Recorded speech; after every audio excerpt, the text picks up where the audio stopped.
Doctor کمال اسماعیل مصری وہ پہلے انجینئر ہیں جن کو حرمین شریفین کی توسیع کے لیے اختیارات دیے گئے، اور جب معاوضہ دینے کی باری آئی تو انہوں نے معاوضہ لینے سے انکار کر دیا اور یہ کہا کہ میں گمنامی کی زندگی اختیار کروں گا،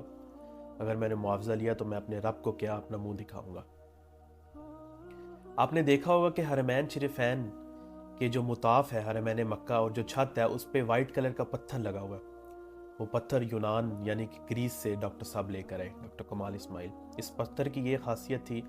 کہ یہ گرمی کو جذب کر کر ٹھنڈک پیدا کرتا تھا۔ کچھ سالوں بعد جب ڈاکٹر صاحب نے پتھر لگائے اور کچھ سالوں بعد جب سعودی حکومت نے ان کو بلایا کہ اب مسجد نبوی کی بھی ہم نے تعمیر کرنی ہے تو ہمیں کچھ ایسا ہی پتھر چاہیے،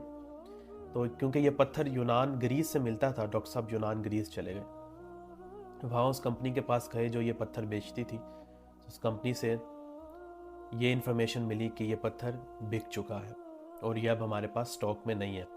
ڈاکٹر صاحب بڑے پریشان ہوئے، ڈاکٹر صاحب اس کمپنی کے چیف ایگزیکٹو کے پاس گئے کہ آپ کہیں سے بھی پتہ لگائیں کہ یہ پتھر کہاں سے ملے گا اور کس نے خریدا تھا۔ ڈاکٹر صاحب نے جب یہ کہا تو چیف ایگزیکٹو نے ان کا نمبر نوٹ کر لیا، اور اگلے دن جب ڈاکٹر صاحب ایئرپورٹ پہ بیٹھے اپنے واپس جانے لگے تو اس کمپنی کی سیکریٹری نے کال کی اور کہا ڈاکٹر صاحب ہمیں پتہ لگ گیا کہ یہ پتھر کن کے پاس ہے۔